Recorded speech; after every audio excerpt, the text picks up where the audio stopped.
que junta várias associações, movimentos, grupos representativos nos bairros, nas cidades. Também sou da direção de um movimento chamado Amora, que é um movimento de moradia do DF, do entorno. A gente trabalha num caráter reivindicatório, né, para moradia numa base muito vulnerável de pessoas que moram em situação de rua, catadores e catadores de materiais recicláveis. Pela CMP, eu atuo na coordenação da Frente Brasil Popular, que é uma frente com vários partidos, movimentos, uma frente de luta, né, anticapitalista e de mobilizações aí para a construção de um Brasil mais igual e mais justo. Cristiane, a gente ouve muito falar da Central Única dos Trabalhadores, do movimento sindical, das centrais sindicais, mas da Central de Movimentos Populares a gente conhece muito pouco. Conte um pouco a história dessa central, desde quando foi criada, por que surgiu, por que se mantém. A central, ela foi criada ainda na década de 80, depois da criação da CUT, mas a ideia era fazer uma CUT de movimentos populares, né? Já que a CUT juntava o movimento sindical, a nossa ideia, a ideia dos nossos fundadores, era unir os movimentos populares urbanos numa central de reivindicação. Assim. Então, a ideia é juntar movimentos, prefeituras de bairro, movimentos reivindicativos de moradia, de saúde, movimentos populares de saúde, de mulheres, LGBTs e etc., numa central só, porque a gente sempre imaginou que juntos e articulados a gente tem mais força de pressão e de reivindicação, né? Então, a ideia é essa. A Central existe, a Central de Movimentos Populares existe, então, desde essa época, lá da década de 80, foi criada com a ajuda muito forte do Frei Beto, na época, e a ideia é juntar esses movimentos todos populares da cidade, né? É uma grande ideia que funciona em alguns momentos, outros momentos a gente tem muita dificuldade, porque articular os movimentos reivindicatórios é muito difícil, porque cada um fica meio preso na sua pauta, né? Mas a gente tenta fazer isso. Existimos em 18 estados da Federação Brasileira, né? E estamos aí nessa luta agora, a luta mais preemente, né? Pela sobrevivência da nossa base, que está muito pressionada na vulnerabilidade social imposta aí por esse sistema neoliberalista do Brasil, né? E o Fora Bolsonaro, assim. Hoje é a nossa pauta principal, né? Mas durante a conversa eu vou conversando um pouco mais sobre isso. Se vocês quiserem saber, é só me perguntar. Pois é, porque é bem mais difícil, né? A estrutura sindical existe, o sindicato, uma colaboração do sindicalizado, que é grande, é uma categoria coisa mais corporativa, imediatista, e as pautas sociais também. Mas é muito difícil fazer movimento popular, né? E ser líder, né, de uma central de movimentos populares como essa. É mais difícil o trabalho, né? Cristiane? Paulo, aconteceu algum problema aqui, eu não estou te ouvindo direito. Você pode repetir? Bem, você está me ouvindo agora? Que eu tô te ouvindo bem. Cristiane, vamos... Cristiane, você está me ouvindo agora? É porque eu acho que seu telefone tocou. Não estou te ouvindo direito.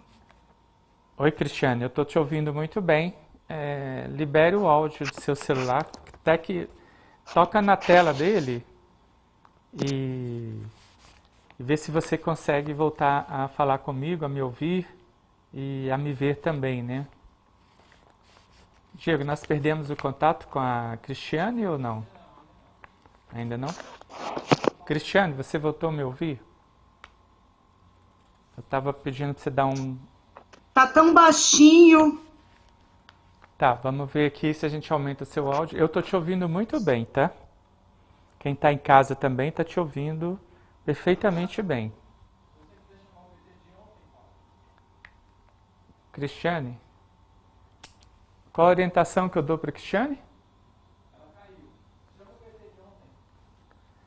Cristiane, nós vamos então cortar um pouco aqui o...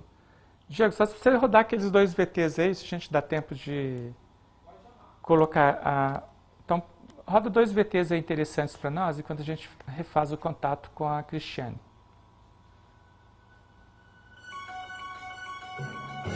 Vou ligar para ela e falar que vai mandar outro VT.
Bem, nós estamos no ar com o programa dos sindicatos bancários, TV Bancários, para falar sobre as mobilizações antifascistas, os protestos antirracistas dos Estados Unidos pelo mundo, a defesa da democracia no Brasil.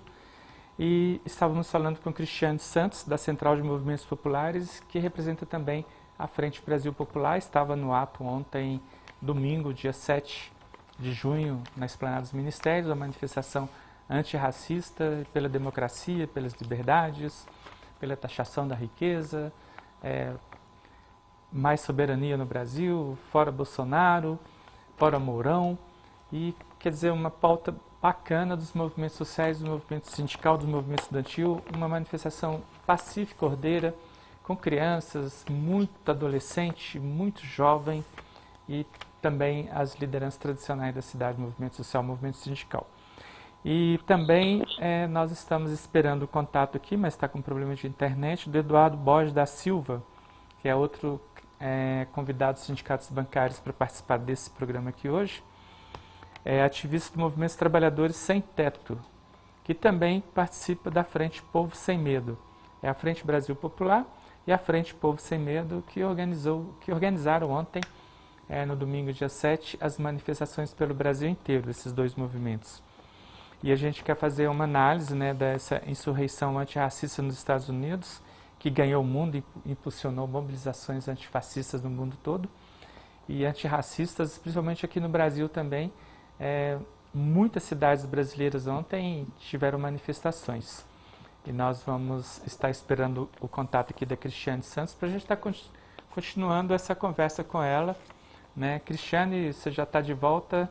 Bem-vinda de novo aqui. Voltei, desculpa. Enquanto caiu sua ligação aí, nós passamos dois VTzinhos de ontem, mostrando as principais frases, as principais faixas, os principais cartazinhos, né? Os cartazes antirracistas, defesa da mulher, contra o presidente e governo genocida, pela taxação da riqueza, né? Quem matou Marielle. Em suma, foi bacana a manifestação ontem, né? Você tem a dizer sobre essa manifestação, que é a principal conversa nossa aqui. Eu estava dando uma cordinha para você explicar um pouco o que é CMP, mas agora a pauta, né? Porque eu também fiquei curioso e acho importante que as pessoas da TV Comunitária, o Canal 12, quem assiste na rede social TV, saiba o que é a CMP, a Central de Movimentos Populares. Tem pouca chance de estar aparecendo aqui para estar falando. Depois a gente pode até organizar uma pauta específica. Mas foi muito É, bacana essa manifestação antirracista ontem na Esplanada e defesa da democracia, com muito jovem, muita criança e adolescente, né? foi muito importante, né? Eu acho que ontem a gente a gente teve uma demonstração de força, né? Hoje eu estava até ouvindo aquela rádio bem estranha chamada Jovem Pan, e eles estavam falando que a pauta nossa ontem estava super difusa e tal, e que parecia que nossa movimentação de ontem era só uma demonstração de força para dizer que a gente estava na rua, que a gente estava disputando a rua, né, com os movimentos aí bolsonaristas que estão vindo todo domingo. E eu concordo até um pouco com eles. É isso, né? Nossa pauta é uma pauta muito ampla mesmo, porque no Brasil hoje a gente está com uma dificuldade que é uma amplitude, um desrespeito a direitos gerais, né? Assim, esse governo retirou direitos da classe trabalhadora clássica, assim, né? Não respeitando direitos adquiridos há tantos anos, né? Esse governo trabalha com uma pauta de falta de liberdade de expressão, então a gente precisa lutar contra isso. E a gente está vendo uma escalada aí da violência de todas as formas, inclusive da violência racial, né? Que é muito séria, porque o Brasil nunca deixou de ser é, um país racista, uma cultura que tem muita dificuldade de incorporar os negros, mas esse governo ele acirra mais as diferenças históricas a partir do momento que ele chancela, né? Ele dá um carimbo de concordo com atitudes racistas, né? Então, assim, a gente está vivendo um momento em que a pauta é ampla mesmo, porque a gente está perdendo todas as conquistas de muitas décadas de luta, né? E é hora da gente ir para a rua mesmo, né? E a pauta antifascista é uma pauta que junta muita gente, porque as pessoas estão com medo de uma escalada da violência no país, né? Como que você vê a insurreição antirracista nos Estados Unidos e o reflexo aqui dentro do Brasil, né? Por um policial branco, uma menininha de 17 anos que gravou todo aquele absurdo, né? E a partir dessa gravação com o celular de uma menina de 17 anos, os Estados Unidos se revoltou e se levantou contra a polícia norte-americana que tem essa tradição racista, né? Como é a polícia brasileira também.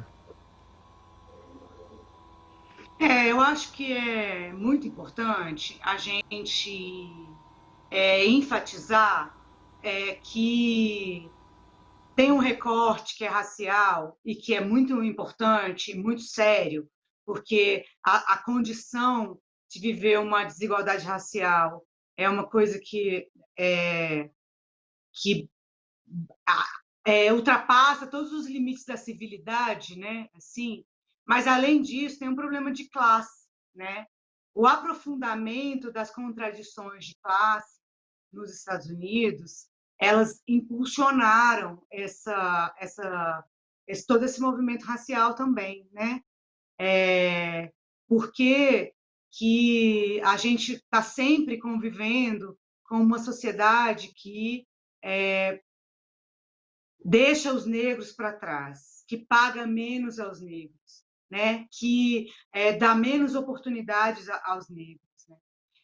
O respiro de, de alívio que os negros tiveram no governo Obama nos Estados Unidos, ele passou rápido, porque o Obama não teve uma atitude classista. Né? Ele, apesar de ser negro, ele não fez um governo que superou desigualdades de classe, né? Então, vai represando. E agora passou de todos os limites, porque o senhor Donald Trump é essa loucura personificada, né? A loucura neo-imperialista personificada numa figura alaranjada, né? Então, assim, eu vejo com muita legitimidade e acho que a luta dos negros norte-americanos está inspirando as lutas no mundo inteiro, né? Grandes manifestações no mundo inteiro, inclusive aqui no Brasil, né? Onde a gente convive com essa cultura de preconceito racial há muitos anos e agora tem um movimento de insurreição inspirado pelos Estados Unidos, que eu acho muito importante.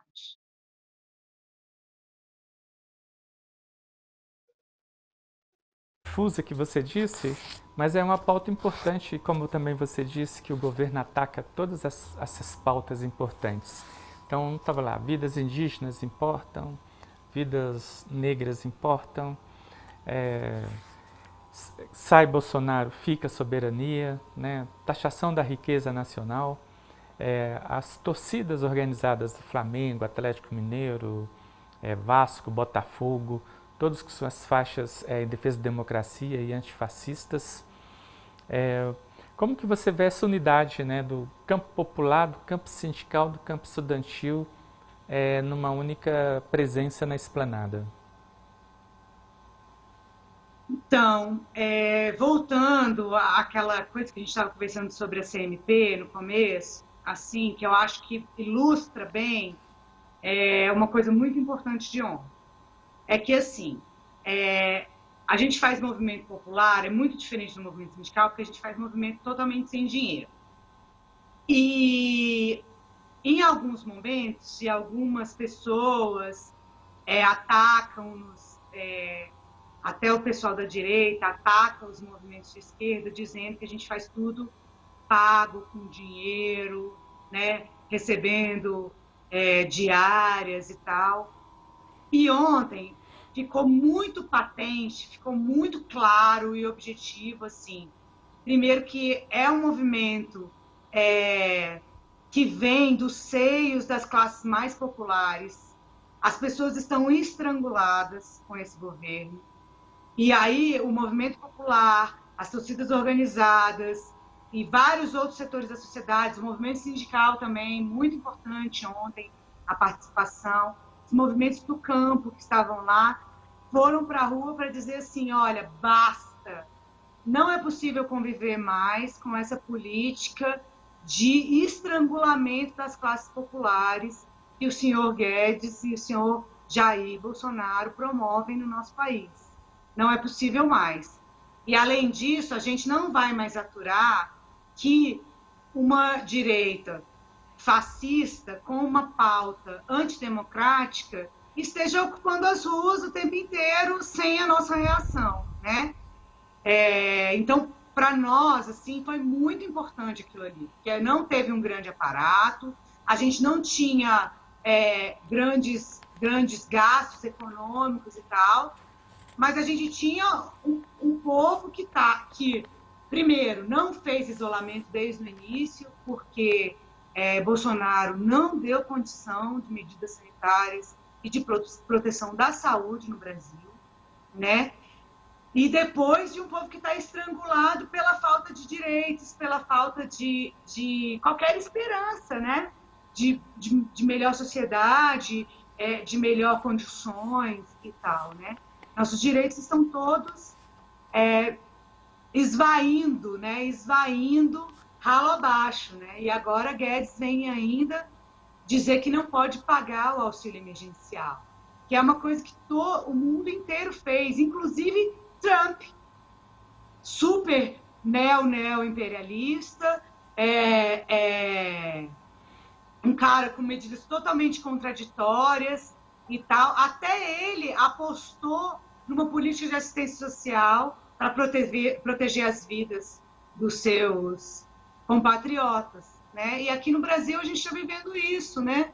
Um governo que não está nem aí para a saúde, não está nem aí para a alimentação, não está nem aí para a nossa vida, né? Ele quer nos matar. Ele quer nos matar. É um governo genocida. Muitas faixas ontem, né, na esplanada. O governo genocida, quem matou Marielle, um governo realmente da matança. O pessoal da saúde fazendo manifestação também, defesa do SUS, né, em defesa de mais recursos para a saúde e também prestando homenagem, né, aos profissionais de saúde que ficaram doentes, que morreram. Então, quer dizer, é uma manifestação que mostra bem a cara do Brasil, né? Muito realista, né? Isso que eu achei É, bacana também. e Paulo, a gente está vivendo um momento assim que o SUS, dentro da CMP, a gente tem vários movimentos populares de saúde também. E, inclusive, a gente participa do Conselho Nacional de Saúde e os Conselhos Estaduais de Saúde, que acompanham a pauta da saúde muito de perto e a gente aproxima no segmento dos usuários. Porque em alguns lugares a gente consegue representar usuários de saúde, né? E a gente vê que a pauta da saúde é o centro hoje, porque primeiro as pessoas abriram os olhos para entender o que é SUS, né? Porque eu acho que tem uma parcela da sociedade brasileira que nem entendia qual era a importância do SUS, de ter um movimento, de ter um sistema universal de saúde que atende a qualquer um, né? A qualquer um, sem nenhuma diferença de classe, de raça e etc. O SUS na sua definição, universal, né? O que não existe em nenhum outro lugar do mundo um sistema universal como o SUS brasileiro. É um sistema que foi constantemente atacado pelos os últimos movimentos do governo, né? No governo Temer, eles editaram uma emenda constitucional, que é a emenda constitucional 95, que limita o teto de gastos e estrangulou o orçamento para o SUS. E o SUS cada vez mais se degenerando. E a saúde, para nós, do movimento popular, ela é muito mais do que o hospital. Ela é qualidade de vida, ela é saneamento básico, ela é direito à alimentação, direito à moradia digna, né? E ela é direito de se manifestar, porque tudo isso faz parte da nossa construção de saúde, de bem-estar integral, sabe? Por isso que eu acho que a pandemia, ela mostrou cruamente, todas as contradições do capitalismo e o quanto que o capitalismo está numa crise séria, porque é um regime que não privilegia a vida, privilegia o dinheiro, o lucro, a competição, a meritocracia, né?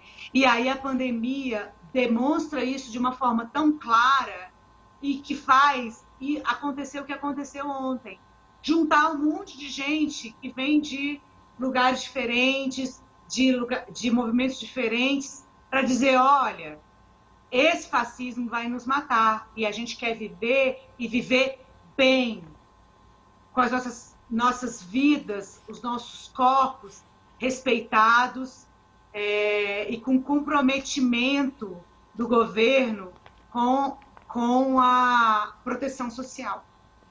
Em suma, né, retira dos nossos pescoços o seu joelho. Né? Então, o joelho do governo está nos sufocando, né, cada Exatamente, vez eu não mais. consigo Porque respirar. que é o que você disse com a emenda constitucional 95, que congelou por 20 anos, quer dizer, uma vergonha, um crime contra o povo brasileiro, congelar recursos da educação, saúde, ciência e tecnologia por 20 anos. E principalmente saneamento básico também está no meio. Mas uma outra pergunta aqui dos sindicatos bancários para você, Cristiane, e nós estamos no programa Sindicatos Bancários para analisar as mobilizações de domingo, dia 7 de junho no Brasil todo, né, contra o racismo e contra o fascismo, em defesa da democracia e da liberdade. Nós queríamos também estar contando aqui com o Eduardo Borges da Silva, mas não estamos porque a banda larga dele não é banda larga, na verdade. Com certeza ele deve pagar 4G Plus, 4G no mínimo, e recebe uma banda larga, que é uma banda sem vergonha. No Brasil deveria ter uma lei que cada um tinha que ter no mínimo 10 gigas de upload para poder estar funcionando uma banda decente. Está vendo aí o sistema capitalista, o péssimo serviço, né, dessa concentração de conglomerados internacionais em 4 redes, né, Claro, TIM, Vivo e Oi, né, 4 conglomerados internacionais que não prestam serviço de banda larga decente nesse país. E nessa pandemia a gente, com essa nova tecnologia, está sentindo bastante aí essa deficiência, e temos que incluir na nossa pauta a banda larga, viu, Cristiane? Movimentos, a É, central, a CMP tem que incluir a CUT, os bancários, todo mundo. Mas essa pandemia aprofundou a crise do capitalismo no mundo todo, né? Você acha que esse capitalismo está agonizando, esse modelo neoliberal, né, que ainda respira pelos aparelhos aí de oxigênio do sistema neoliberal? Você acha possível a gente derrotar esse sistema e essa taxação de riqueza, como estava numa faixa imensa ontem na Esplanada? Isso é possível? Como fazer? Né? A CMP tem esse papel também, né? eu acho que, assim, a crise do sistema capitalista, ela não é nova, né? É uma crise que vem acontecendo há várias décadas, e o sistema, ele se renova para ter uma sobrevida, né? Assim. Mas o caldo está começando, a batata está assando mais fortemente agora, né? Porque essa pandemia, ela veio para acelerar um processo que estava lentamente aprofundando a sua crise, né? Aqui no Brasil é engraçado que eles falam sobre problema econômico, sobre crise econômica na pandemia, como se fosse uma coisa da pandemia. Mas a gente sabe que é um problema que é anterior à pandemia, né? Assim, o PIB do Brasil cada vez menor e tal, já vinha antes da pandemia e tudo, né? Então, o que eu acho é o seguinte, é que a gente tem um dever histórico, e a gente agora está vivendo a história, assim, ao vivo e a cores, a gente tem um dever histórico de escancarar essa crise do capital, né? Não é sustentável esse modelo, não é sustentável, porque à medida que você vai, para você manter um modelo, você tem que estrangular a desigualdade social, tem uma hora que vai ter uma convulsão social, não tem como, é inevitável, é praticamente inevitável isso, né?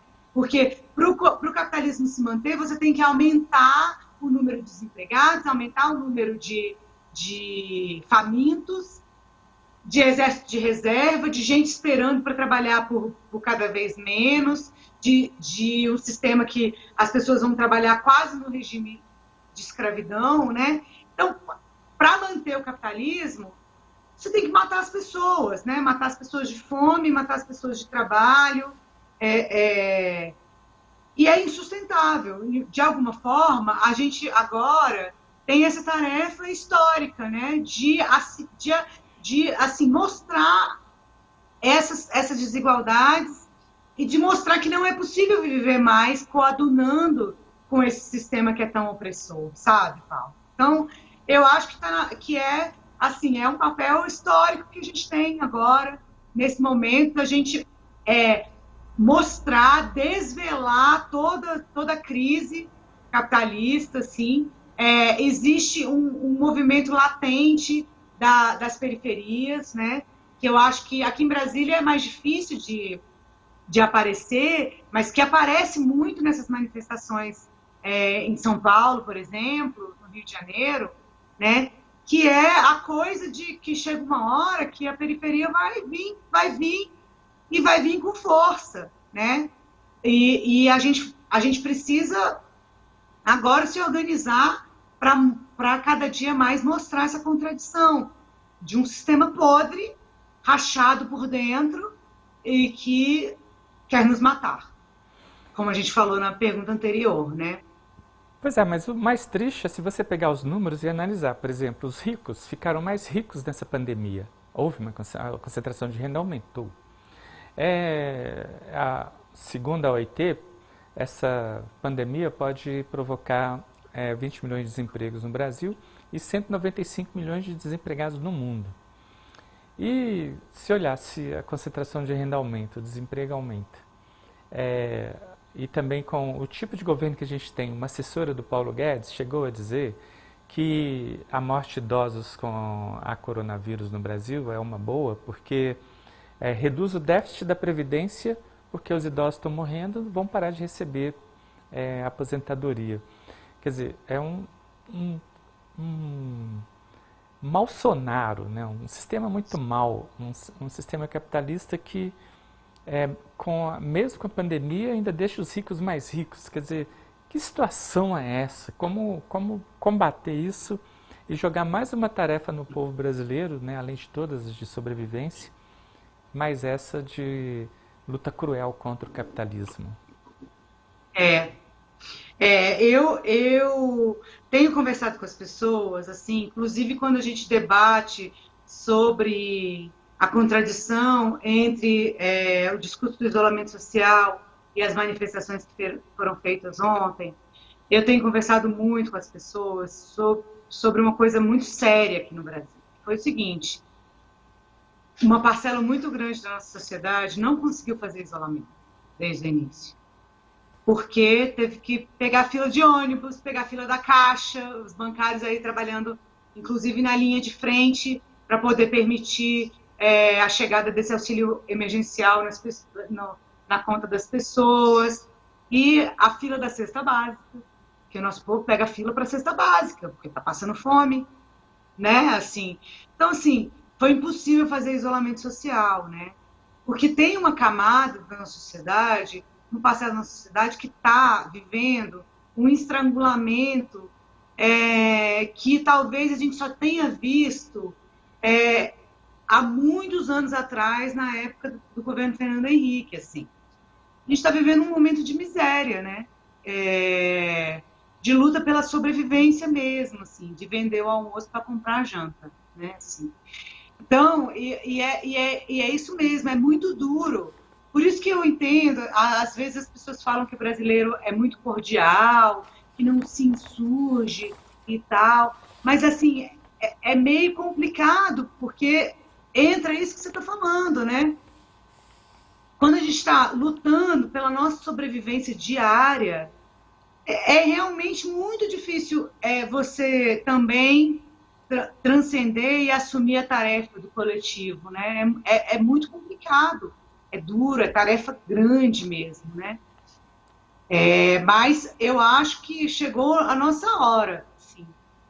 Tem uma contradição por dentro desse governo, que a rua, a nossa manifestação de rua, acirra e nos ajuda a combater por dentro, né? Já que a gente não está dentro do jogo político, porque as contradições são entre a direita. A nossa única forma de intervir é a rua como forma de pressão para acirrar a contradição lá deles.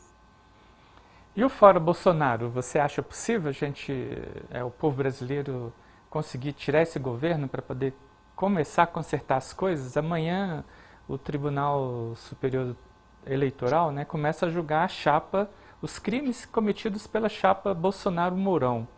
Você acha possível o impeachment, fora Bolsonaro, ou um afastamento, né, ou a perda de mandato? Como que você avalia esse quadro político? É a pergunta difícil. Um monte de Difícil, perguntas. Não, ó. Eu acho que, continuando o que eu estava falando antes, né? Eu acho que as nossas formas de intervenção estão muito limitadas, por causa do caráter fascista desse governo. Mas existem rachaduras grandes, contradições grandes dentro desse governo.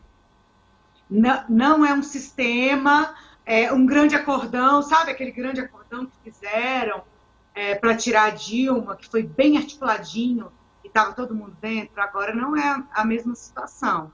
Eles têm muitas contradições por dentro. E o nosso movimento acirra essas contradições. Então, eu acho que é possível a gente intervir através disso, né?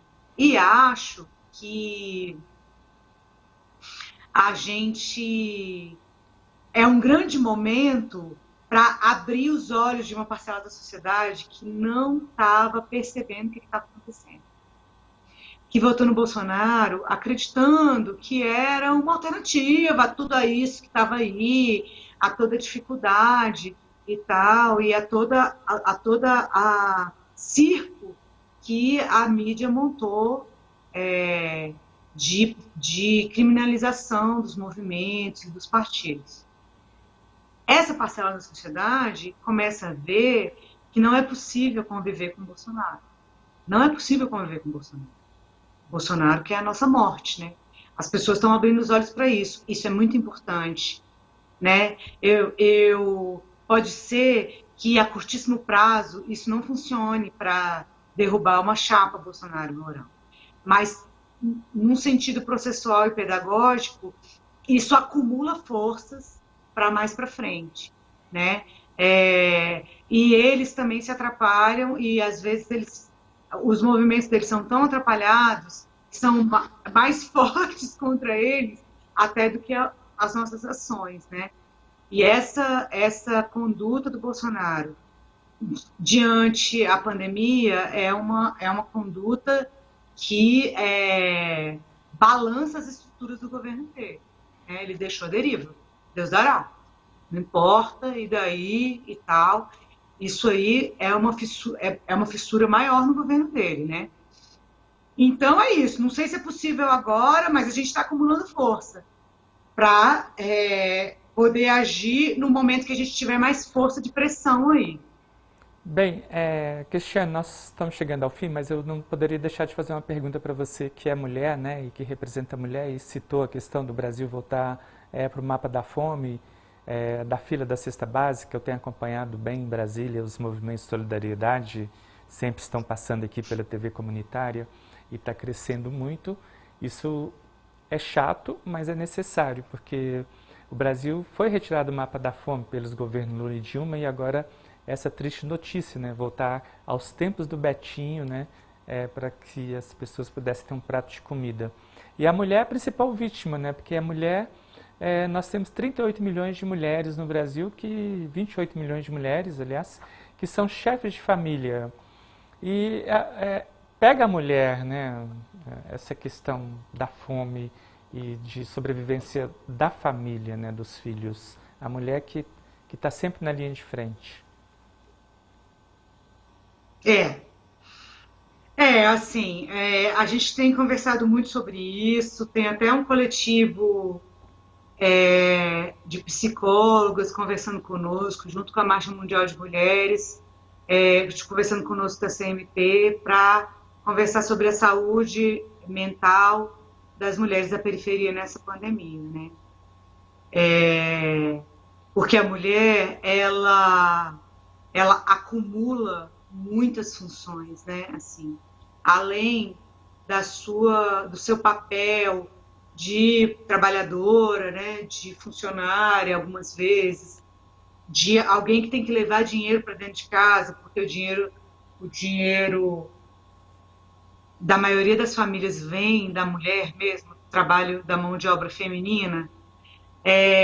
Tem as várias outras milhões de preocupações, né? Você dormir sem saber o que vai comer no dia seguinte é de enlouquecer qualquer pessoa, sem saber como é que vai dar leite para o seu filho. Assim. É essa a realidade que a gente tem agora. A outra realidade é os filhos das mulheres da periferia, eles não estão estudando, porque a gente não tem internet em casa. A gente não tem como acompanhar aula virtual, assim. E a concorrência é totalmente desigual. Então, essas mulheres estão preocupadíssimas, porque os seus filhos, eles não estão tendo educação de qualidade, né? Numa casa onde moram 6, 7, 8 pessoas, como é que você vai colocar uma criança na frente de um computador para ver uma aula, às vezes 2, 3, 4 crianças, só tem um computador, toda essa dificuldade. Quem é que tem computador também, né? Então, as mulheres estão sofrendo uma pressão que é sem precedência, assim, né? E a gente tem que se preocupar, porque essas mulheres precisam ser protegidas de alguma forma, né?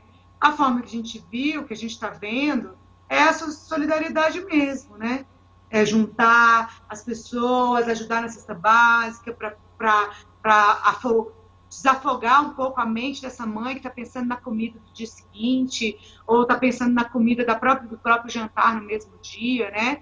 Então, é a gente poder ajudar com isso, a gente poder disponibilizar aí coletivos de psicólogas que vão atender gratuitamente essas mulheres, estão atendendo, estão se organizando para atender, para poder ter alguma forma de solidariedade com a saúde mental nossa, né? E, além disso, e o que é o mais grave, é que a violência doméstica aumenta muito, né? Porque não são poucas as histórias de mulheres que estão presas com o seu agressor dentro de casa, né? E o agressor, às vezes, passa o dia bebendo na rua, porque as pessoas estão bebendo na rua muito, muito, que também é consequência de um problema de saúde mental. Às vezes o agressor passa o dia todo bebendo na rua e volta para casa e é seu marido ou seu filho, né? Então, a violência doméstica aumentou muito. Existe um projeto de lei aí para ajuda de aceleração da Maria da Penha durante a pandemia, que foi votado no Senado e que agora volta para a Câmara. Mas é isso, tem um vácuo de política pública, né? Como não tem política pública, as camadas da sociedade mais frágeis, elas estão sofrendo, sem parar. E as mulheres entram nessa camada mais frágil porque elas acumulam muitas funções. Tá muito duro, assim. A gente fica até com um pouco de medo do que vai acontecer com nossos companheiros. E qual o seu último recado, então, para a gente finalizar nosso programa, Cristiane, a sua participação aqui, que a gente tem que agradecer muito, para o povo de luta que foi às ruas, né, em defesa da democracia, da liberdade, contra o racismo? Eu tenho um recado de otimismo e de coragem, que é o meu jeito de agir com a vida, que eu acho que agir com a vida assim é melhor, né? A consciência de classe é um rio caudaloso que só vai crescer a partir de agora e não tem como fazer uma barragem nesse rio, né?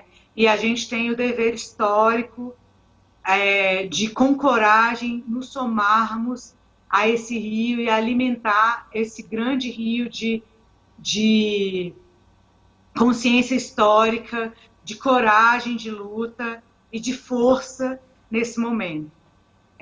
Eu acho que não podemos sucumbir ao desânimo de grandes e pequenas derrotas que tivemos nos últimos períodos. A gente vai ter que passar por cima disso, adquirir força e coragem de um jeito mais veloz possível, para a gente atender o chamado histórico de nos juntarmos a toda a classe popular, aos nossos companheiros e companheiras que trabalham precarizado, UBS, a nossos companheiros e companheiras que trabalham na saúde, sem equipamento de proteção e com vitalidade e coragem suficiente para proteger vidas, nos somarmos a todas as mães de família que estão aí na luta pela sobrevivência e na coragem de viver a vida na sua plenitude, mesmo com todas as dificuldades. faculdades, de nos somar ao movimento negro, às torcidas organizadas e a quem mais vier, para a gente dar força nesse rio e não nos permitir que seja colocado nenhuma barreira à nossa frente.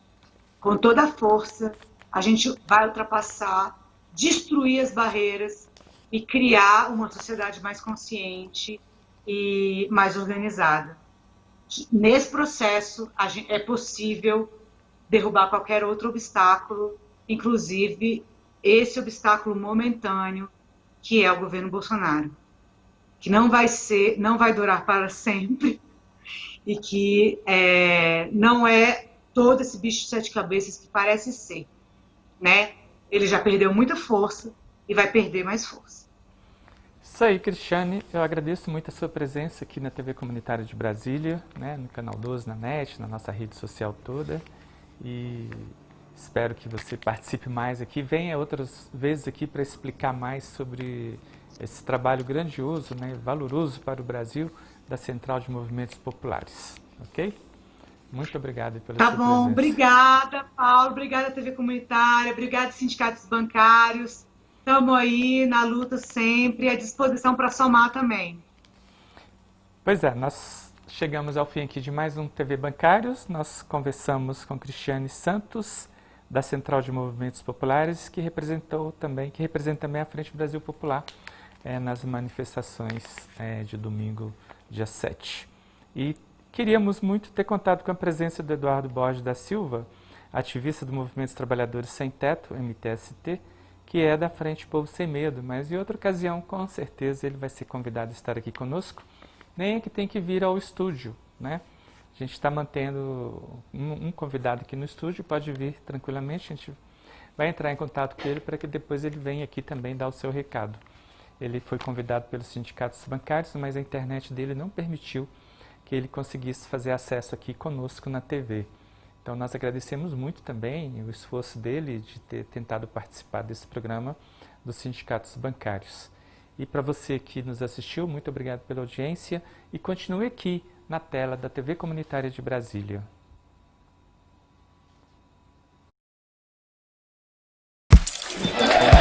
Bancário, vencer esses desafios.